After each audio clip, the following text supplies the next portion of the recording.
Is HP inflation real? Is it happening in Wuthering Waves? Why is this a problem? These are the questions on every player's mind, and the answers aren't as simple as shouting yes or no. The frustration is real, and lately, it's been fueling heated debates across both the global and Chinese communities. Some say it's a deliberate attempt to push banner sales, while others think it's just sloppy balancing. But before we jump to calling the game predatory, let's take a step back and really unpack what's going on and why this debate matters for the future of the game. Yo, welcome back to the channel. Kamusta po sa inyong lahat? Okay, here's the thing. Gacha games are a crowded marketplace right now. And every year, something new comes out promising to be bigger, shinier, and more player-friendly than the last.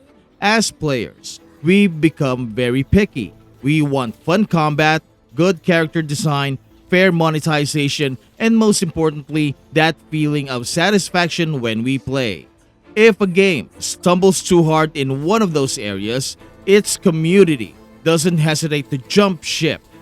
And I should know, because I spent over 4 years in Genshin Impact. That's why Wuthering Waves was refreshing. It felt like a chance to start over. So why are we suddenly talking about Wuthering Waves going down the exact same road? The trigger point this time is Whimpering Wastes resets. Players are noticing inflated HP pools, resistant enemies, delayed spawns, and buffs that seem tailor-made for banner characters instead of the wider roster. Some call it skill issues, others cry HP inflation, and the louder voices are branding it as another greedy move from Kuro. But is it really? Here's the catch. Kuro can never win. If endgame content is too easy, people call it boring. If it's too hard, it's labeled as predatory. We've seen this before in earlier versions where complaints were loud enough that the devs actually adjusted the balance in the following patches. That's worth remembering. The pattern isn't that the devs are ignoring us, but rather they're testing where the difficulty line should be, and sometimes they overshoot. Okay, now here's where I drop a quick plug. If you're looking to prepare for whatever curveball Kuro throws at us next, you might as well stock up smart. I've got my LD shop link in the description where you can grab deals that will help you stretch your budget while still staying competitive. Powered by the trusted LD emulator group, they provide safe, fast, and secure top-ups in under 30 minutes. Save your wallet from unnecessary pain and future-proof your account at the same time. Follow my LD shop link in the description. Now, let's talk about the elephant in the room. HP numbers. Enemy health pools have spiked compared to previous resets.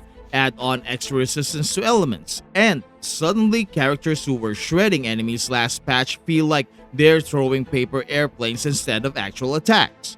When you combine that with delayed enemy spawns and timers that force you to clear quickly, frustration is inevitable. Even high-tier characters who normally hit like freight trains struggle when the system seems stacked against them. But does that mean this mode alone ruins Wuthering Waves? Personally, I don't think so. And if you zoom out, other endgame content like TOA and hologram challenges remain far more balanced. Older units are still viable there, time limits feel reasonable, and enemy counts don't feel artificially padded. That's proof that the game isn't entirely sliding into power creep hell. Because for me, I think the real issue lies in Whimpering Wastes being turned around new Resonator releases and buffs that are far too specific instead of universal. That's what makes the gap between banner owners and everyone else so glaring. What players really want isn't for the game to stop adding difficulty. Challenge is good. Difficulty spikes, when fair, keep the game fresh and push us to think harder about team building. What people don't want is extreme HP bloat, resistance stacking, or buffs that only function if you own the latest 5-star. That's not challenge, that's exclusion. And if Kuro lets that trend snowball, then yes, it will eventually slide into predatory territory. But we're not there yet. The fact that players with older rosters can still clear Whimpering Wastes with high scores while others fail even with shiny new characters suggests this isn't purely about monetization. It's partly about mechanics, partly about skill gaps, and partly about sloppy balancing. What's important is that the community continues to push back against lazy design choices before they become permanent. So where does that leave us? Wuthering Waves is still one of the strongest open world gachas out there right now because it strikes a rare balance between combat depth, exploration, and reasonable monetization. That balance is very fragile, and HP inflation drama shows just how easily it can tip.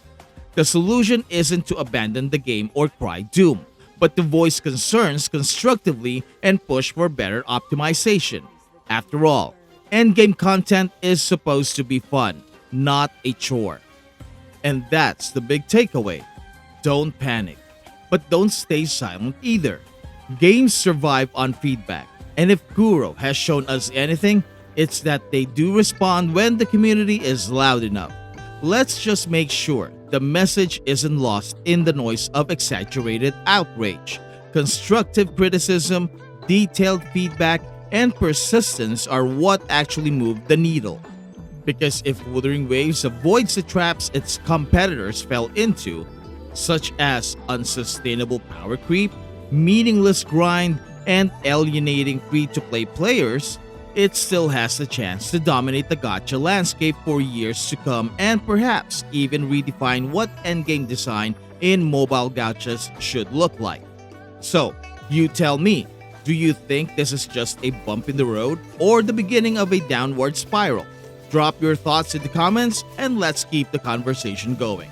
If this video resonated with you, please leave it a like and subscribe to the channel if you haven't yet. Hit that notification bell to stay updated on latest drops. Thank you so much for watching. Maraming salamat po and I'll see you in the next drop. Goodbye.